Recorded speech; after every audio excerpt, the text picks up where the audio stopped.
나는 전능하신 아버지 하나님 천지의 창조주를 믿습니다. 나는 그의 유일하신 아들 우리 주 예수 그리스도를 믿습니다.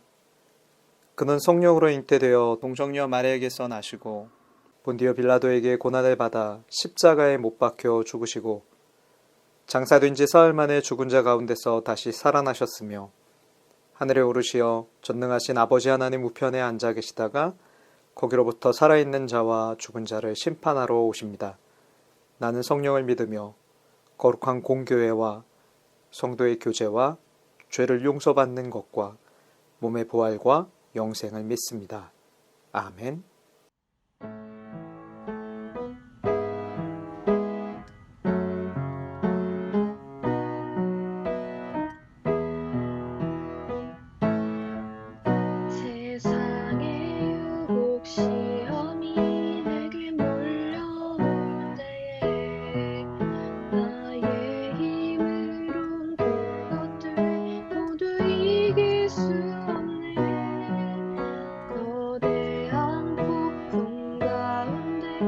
위축된 나의 영혼 어찌할 바를 몰라 헤매이고 있을 때 주를 찬양 손을 들고 찬양 전쟁은 나에게 속한 건 아니니 주를 찬양 손을 들고 찬양 전쟁은 하나님께 속한 것이니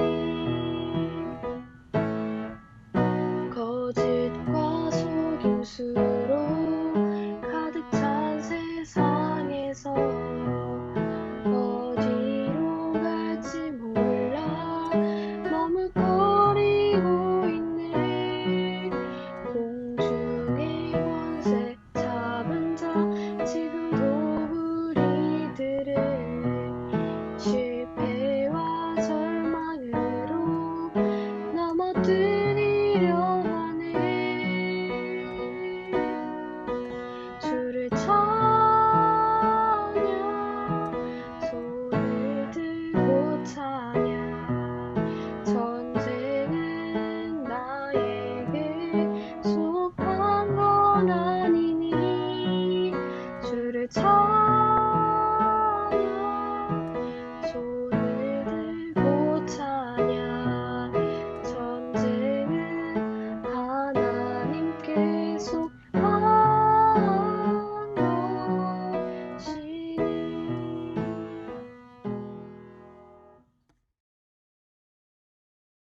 오늘은 낙심하지 말라 하는 제목으로 하나의 말씀 나누겠습니다. 여러분 한 주간도 수고 많았습니다. 코로나가 장기화되면서 일상이 멈췄다 할 만큼 참 힘겨운 시간을 보내고 있습니다. 누군가는 꿈을 안고 시작한 가게 문을 닫아야 했고 또 누군가는 일자리를 잃는 참 슬픈 시기를 지나고 있죠. 때로 내 잘못도 아닌데 인생에서 벌어진 일들 때문에 피해를 겪게 되고 또 어떤 것을 상실하게 되면 마음에 참 낙심이 들기 마련입니다. 며칠 전 미래수업이라는 프로그램을 보니까 거기 고3 수험생들의 인터뷰가 나왔어요. 이 순환의 시대에 왜 하필이면 내가 고3이어서 좀 억울한 생각이 들고 멘탈이 많이 흔들렸다는 친구들의 답변을 인터뷰를 들으면서 한마디로 이렇게 낙심이 된다 하는 그 단어가 낙심이라는 단어가 떠올랐습니다. 이런 낙심의 시대에 오늘 하나님께서 우리에게 말씀하세요. 형제들아, 너희가 선을 행하다가 낙심하지 말라. 너희가 선을 행하다가 낙심하지 말라. 여기서 여러분, 선은 좋은 일, 좋은 태도를 가지고 하나님이 기뻐하시는 그런 일들을 열심히 행하다가 낙심하지 말라는 것입니다. 이 말씀이 나오게 된 배경이 있습니다. 데살로니가 교회 안에 게으른 이들이 있었기 때문입니다. 여기서 게으르다는 말은 좋지 않은 태도로 살아가는 거예요. 공부도 하기 싫고 일도 하기 싫고 그냥 빈대처럼 뒹굴뒹굴거리며 사는 것입니다. 무절제하다는 의미가 있어요. 늘 술에 취해서 살면서 무기력하게 사는 것입니다. 요즘 말로 하면 스마트폰, 인터넷, 게임 이런 것들을 절제하지 못하고 거기에 빠져 살면서 내가 마땅히 해야 될 선한 일, 학생은 학업하고 배우는 일, 또 열심 내는 일, 부모님들은 자신에게 주어진 그런 직장에서의 그런 과업들을 성실하게 해내는 일, 그리고 조금 더 나은 미래를 자녀들에게 물려주기 위해서 마땅히 이렇게 가꾸어야 될 환경 보호나 이런 것들에 대해서 관심 갖지 않고 무절제하게 사는 것, 여러분, 그것이 게으르다는 의미입니다. 데살로니가 교회 안에서 왜 이렇게 무절제하고 좋지 않은 태도로, 게으른 태도로 살아가는 사람들이 있었을까요? 그것은 거짓 교사들에게 속았기 때문입니다. 거짓 교사들이 예수님 곧 오시니까 열심히 할 필요가 없다고 한 거예요. 곧 있으면 예수님 오실 텐데 네가 그렇게 땀 흘려 일해봤자 열매도 못 거둘 텐데 뭐 그렇게 열심히 하냐 말했던 것이죠. 그러나 여러분, 그런 거짓말에 속지 마세요. 종교개혁가 마틴 루터는 내일 지구의 종말이 올지라도 오늘 나는 한 그루의 사과나무를 심겠노라고 말했습니다. 여러분, 이런 태도가, 믿음의 태도가 중요합니다. 미래에 인공지능이 개발되면 많은 사람의 일자리를 빼앗기게 될 것이다 라는 그런 이야기들이 있었어요. 그러다 보면 마음이 두려워서 지금 열심히 공부해서 뭐해, 다 인공지능한테 빼앗길 텐데 하고 두려워서 무엇도 못하고 무절제해지는 친구들이 있을 줄도 아는데, 여러분 두려워하지 마세요. 여러분이 지금 할 수 있는 부분에서 최선을 다하고 열심히 배움의 일에 노력하십시오. 그러다 보면 미래에 여러분이 그 상황이 오면 여러분들이 마땅히 할 수 있는 일을 하나님께서 길 열어 주시는 것입니다. 우리는 오늘 예수님께서 오시더라도 내게 주어진 삶에 최선을 다해야 합니다. 일하면서 성취감도 느끼고 공부하면서 배움의 기쁨도 누리도록 한 것이 하나님께서 우리에게 주신 기쁨이에요. 바울은 게으른 자들에게 이렇게 말했어요.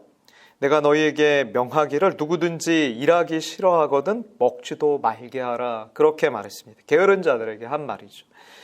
우리가 땀 흘려 일하는 노동이, 여러분이 애쓰는 학업이 절대로 나쁜 게 아니다. 하나님 기뻐하시는 일이라는 거예요. 내가 남을 밟고 높아지려는 그런 지나친 경쟁심이 나쁜 것이지, 노동과 배움 자체는 하나님이 우리에게 주신 소명입니다. 그러므로 바울은 형제들아 너희가 선을 행하다가 낙심하지 말라, 그렇게 말씀하고 있는 거죠.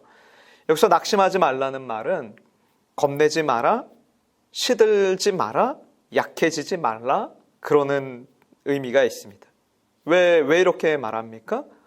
어려운 처지에 있는 사람을 돕는데, 그러면 그 어려운 처지에 있는 사람이 도움을 얻어서 다시 훌훌 털고 함께 열심 내면서 그 사람이 좋은 태도로 바뀌어서 다시 일어나면 좋은데, 계속해서 밑빠진 독에 물 붓는 것처럼 끊임없이 도와달라고만 하고 조금 더 게으르고 무절제한 삶이 바뀌지 않으며 변하려는 의지가 없으면 그 사람을 돕는 사람도 지치게 마련이거든요.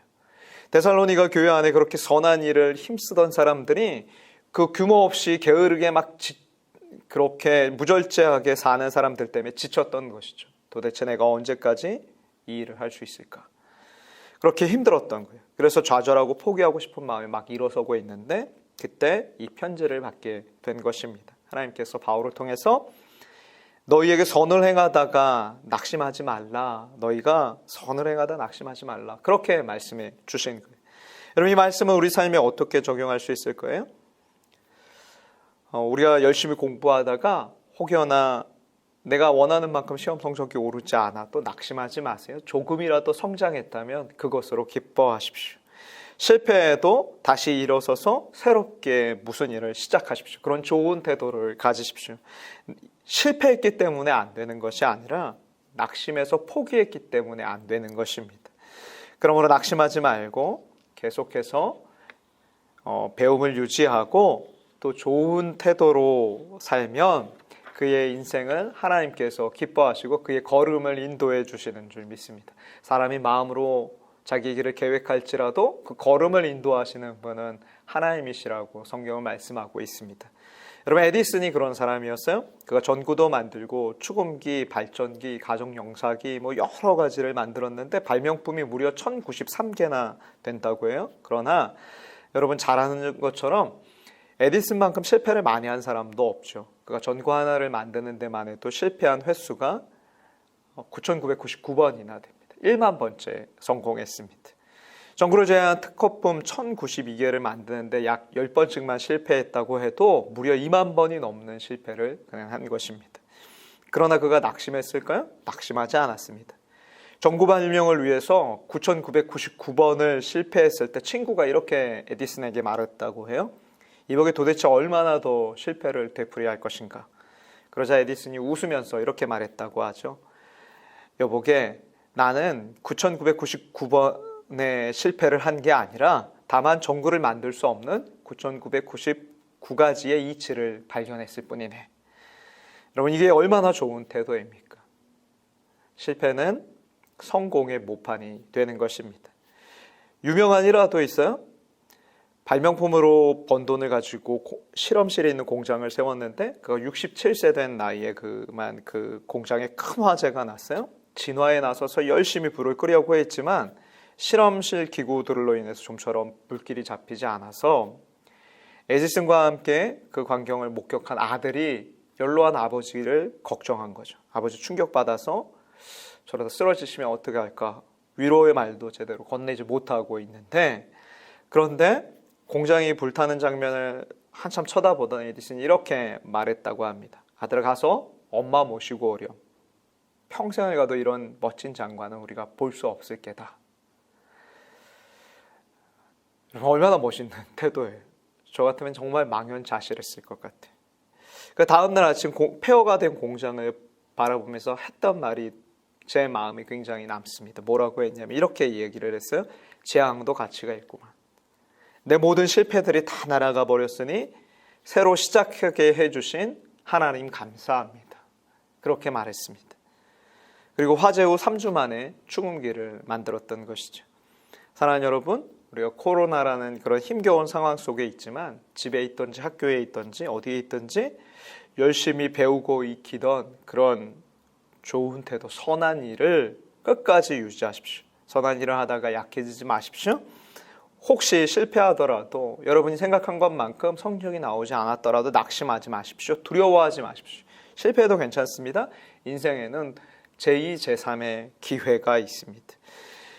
우리는 실패로 끝날 인생이 아니라 하나님을 믿음으로 앞으로 나아갈 인생입니다. 요셉을 기억하십시오. 그가 하나님 주신 꿈을 붙잡았을 때 사람이 보기엔 실패의 자리에 내려가는 것 같지만 하나님께서 그 실패의 경험을 통해서 애굽의 국무총리로 그를 다듬어 가시고 만들어 가셨다는 걸 우리는 기억합니다. 그러니 여러분, 어려운 환경으로 힘들고 실패로 낙심될 때마다 오늘 이 말씀을 기억하십시오. 형제들아, 너희가 선을 행하다가 낙심하지 말라. 이 말씀 붙잡고 하나님께서 여러분에게 주시는 힘과 능력을 힘입어서 마침내 하나님께 쓰임받는 귀한 인물이 될 줄 믿습니다. 그런 여러분이 되시기를 또한 축복합니다. 기도하겠습니다. 하나님 아버지, 때로 뜻하지 않은 어려운 환경 속에서 일이 실패했을 때 낙심하지 않도록 우리에게 믿음을 더하여 주옵소서. 특별히 우리 성산교회 학생부 친구들이 실패를 두려워하지 않게 하시고 에디슨처럼 또 베드로처럼 실패를 디딤돌 삼아 딛고 일어서는 용기를 더하여 주옵소서. 실패 현장 속에서 우리를 붙드시고 일으키시는 하나님을 바라보는 믿음의 안목을 열어주소서. 오늘 바울을 통해 낙심하지 말라 우리에게 주신 말씀을 기억하며 한 주간도 또 감사와 기쁨으로 또 배움에 열심 내는 우리 친구들 되게 하옵소서. 주 예수님의 이름으로 기도합니다. 아멘. 하늘에 계신 우리 아버지, 아버지의 이름을 거룩하게 하시며 아버지의 나라가 오게 하시며 아버지의 뜻이 하늘에서와 같이 땅에서도 이루어지게 하소서. 오늘 우리에게 일용할 양식을 주시고 우리가 우리에게 잘못한 사람을 용서하여 준 것 같이 우리 죄를 용서하여 주시고 우리를 시험에 빠지지 않게 하시고 악에서 구하소서. 나라와 권능과 영광이 영원히 아버지의 것입니다. 아멘.